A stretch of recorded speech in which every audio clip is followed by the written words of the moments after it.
Welcome to the GSDSolutions channel. Today we are going to talk about a tool that makes your computer both safer and easier to use, AutoElevate.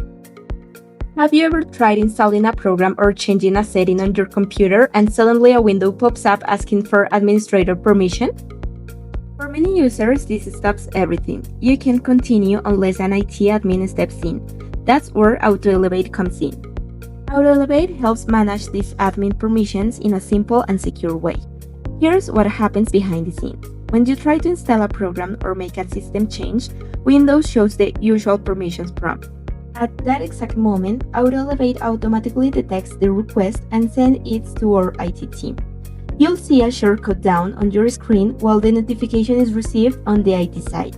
The administrator reviews what you are trying to run and decides whether it's safe.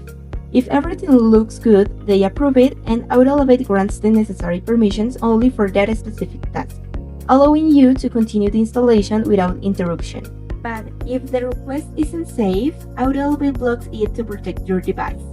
Once it's approved, you can go ahead, complete the installation, and start using the program.